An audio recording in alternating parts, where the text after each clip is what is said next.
આજે આપણે જાણીશું કે યોની પીચું કઈ રીતે બનાવી શકાય છે।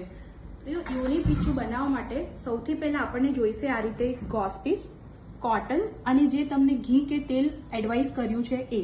તો સૌથી પહેલા આપણે એ જાણીએ કે વજનના ટેમ્પુન્સ કઈ રીતે બનાવી શકાય। તો આ રીતે એક ગોસ પીસ લેવાનું છે, જેની અંદર કોટનનો જે પીસ જે છે એ ગોસ પીસની અંદર મૂકવાનો છે, એના એક પાર્ટ ઉપર, અને પછી આ રીતે ફોલ્ડ કરી દેવાનું છે અને પછી એને આ રીતે વાળી દેવાનું છે, બરાબર। અને પછી અહીંયા ગાંઠ બાંધી દેવાનો છે, 2 ગાંઠ બાંધવાના, જેથી કરીને ઇઝીલી જે છે આ વસ્તુ ખુલી ના જાય।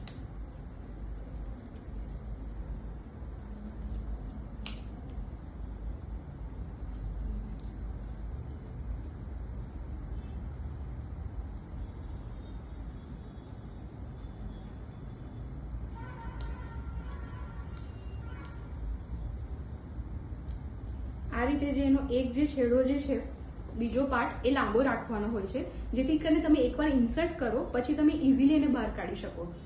આ જે પાર્ટ છે એને તમે આ રીતે ઘી કે તેલની અંદર ડીપ કરીને, જે તમને મેડિકેટેડ ઘી કે તેલ એડવાઇસ કર્યું છે એમાં ડીપ કરીને આ રીતે વજનના પાર્ટમાં નાખવાનું હોય છે, અને જે એનો બીજો જે છેડો છે એ બહાર રાખવાનો હોય છે। તો એને કેટલી મિનિટ માટે રાખી શકાય? યુઝ્યુઅલી 20 મિનિટથી લઈને 2 કલાક માટે આપણે રાખી શકીએ છીએ। એટલે જ્યારે પણ આપણને યોની પીચું એડવાઇસ કર્યું હોય તો એના પહેલા તમે બ્લેડર એમ્પ્ટી કરીને આવો, યુરિન જઈને આવો, જેથી કરીને બ્લેડર ખાલી થઈ જાય અને પછી તમે મેક્સિમમ ટાઈમ માટે એને રાખી શકો છો। ત્રીજી વસ્તુ